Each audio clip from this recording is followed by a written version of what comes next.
everyone, how's it going? I'm just getting over COVID. It has not been a fun couple of weeks. First my fiance got sick and then I got sick, but whatever, it's all done. It's all good, we're all good. I'm going back to work, it's fine. Everything's fine. I haven't done a video for y'all in a while. I have. As y'all may remember, this is some of my favorite plus size paper. The Strathmore 400 series drawing. Excellent for pastels. And we're gonna see how it handles pencil crayons too. Bit of a size difference. This happens to be 8x10, which is a very common size. Yes, picture frames.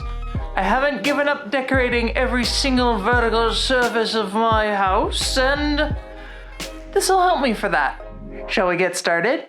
Okay, voiceover portion, welcome to the drawing part of the video. We start this drawing off in my bathrobe. This was very close to my bedtime, and I just kinda didn't really wanna, put on clothes or anything. Starting off the drawing with a clutch pencil. I've really been enjoying this thing. It took me a long time to, kind of get up the will to actually purchase one, but I ended up needing something to do on a trip down to the hospital while I waited for a certain someone to get a procedure done. And it just so happened that these were on sale, so I bought one, and I'm enjoying it. The lead is so much stronger than an actual mechanical pencil, and it doesn't have to be sharpened quite as often as a wooden pencil. I know the recording on the screen is not the best in terms of what you can actually see with this pencil lead. I'm still working on that. I'm not really sure what the settings on my camera should be, but it's about to get freaky. You can see that eyebrow is not where it's supposed to be. And that is just simply because I am really enjoying playing with the form of a face lately. So, screw it. Extra eyes. It's actually one thing that I'm really enjoying about pencil crayons over pastels at the moment. I will be going back to pastels eventually, but I'm just kind of like following this train, seeing where it goes. So one thing that I really like about pencil crayons over the pastels is that I can use a regular graphite pencil without worrying about smearing, which means that the lines can be much crisper. I do love my Coal Erase and my Crayola erasables. The lines that they make are not crisp, which I suppose do influence the way that I draw my faces in pastels quite a bit, because you gotta work from the starting point that you give yourself, and if what you give yourself is kinda a little mushy, then, oh, look at that, your drawing's a little mushy. I honestly don't remember the drawing taking quite this long. It was like a 20-minute there and done, just wham bam, thank you ma'am. And I don't appreciate having it stretched out quite this much. I do like that you can actually see what the drawing is, but I think that we should swap over to the pencil crayons pretty soon. And of course, today, since I was gonna use the Prismacolors, but I kinda wanted to give myself the option of putting this up on the wall, so I am using my Faber Castell Polychromos. They are a lot more light fast, and quite frankly, I like them better. The store that I got them from is pretty much having a perpetual sale on them. They've been on sale since March of last year, which is when I got them. $200 even with taxes is what I paid for them. Now, you may say to yourself, hey, that's a lot of money for pencil crayons. And I would say to you, hey listen, be cool about it. As far as what Crayola costs, yes, it is quite a bit more expensive. A 100 pack of Crayola is typically about 20 bucks here compared to 200, so you'd be getting about 10 times as many crayons as you would with buying this set. But you know what? Sometimes it's nice to have nice things. And to be honest, I don't have whole bean money, so I gotta make do. Whole bean, of course, is the Japanese professional grade pencil crayon set that was up until recently banned for sale in the North American countries because they wouldn't disclose exactly what was in their pigments. Hold on, I'm actually gonna Google this real quick because I don't want to be putting out false information, so you won't experience any time. It'll be like stepping into a little void for me where I learn things, so please be patient. Okay, back from Google land.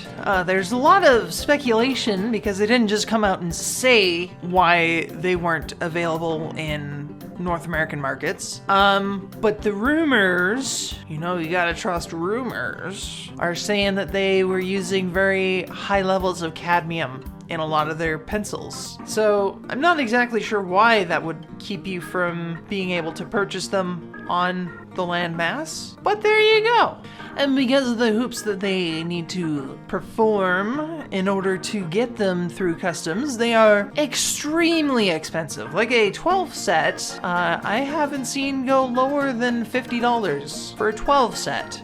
And the 150 set is usually in the range of $400 to $500. So I think I'm good. I'm good with my Polychromos. I think I'm gonna stick with the Polychromos. I think the Polychromos is for me. Oh, but I tell you, if that set ever drops in value on the store shelves, I'm snapping it up. Going back to the drawing, you can see I'm going in with my classic yellow and green, a little bit of dark purpley pink for the eye darks, and it's going good. The paper's a little thin, it's not quite buckling, but you can tell that the force that I'm using is probably more than the paper's really supposed to be standing up to.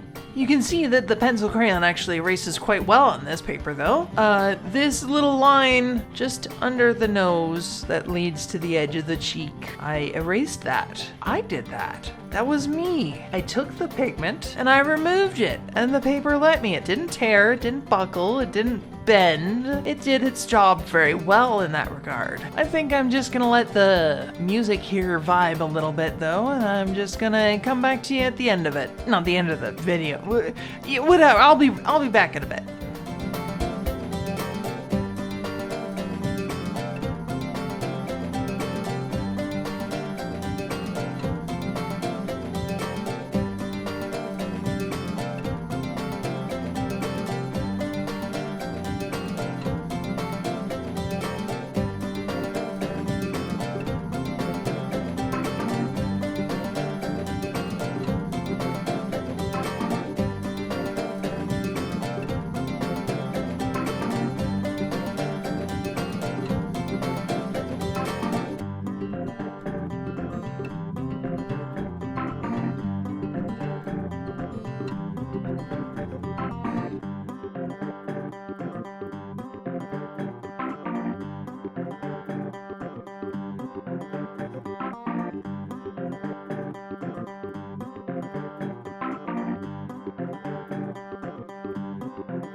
Alright, I hope you enjoyed that moment of silence, and I'm back. As you can see, the pencil crayon is nice and bright, and it's not quite as bright as if it were gray tone or blue tone or tan tone paper, but it's doing the job that I paid for, which I think is really what you can expect out of Strathmore.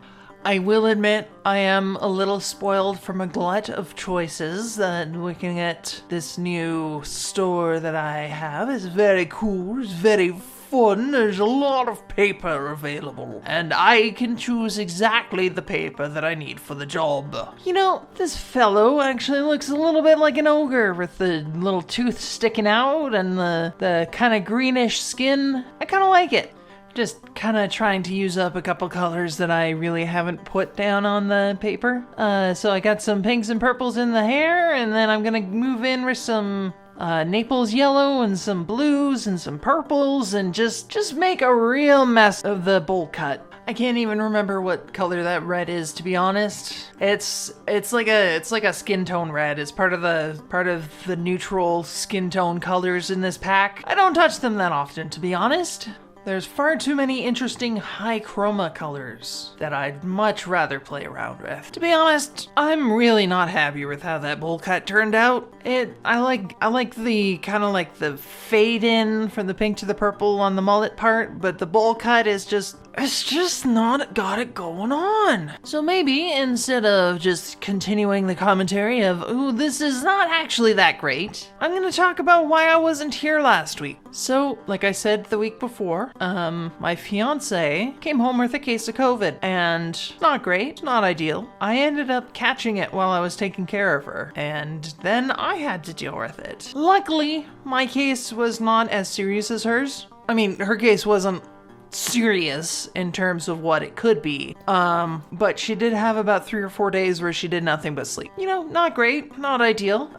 So my job was basically just making sure that she had water and drugs, and food was available when she was awake. And even following all proper safety protocols, such as keeping a mask on the whole time, washing my hands after every physical encounter, whether that's passing dishes or passing medicine or any of that. Physical contact otherwise was very limited.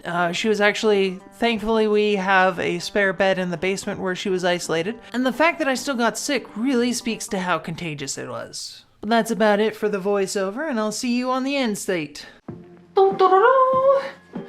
There you have it. So some final thoughts on this paper.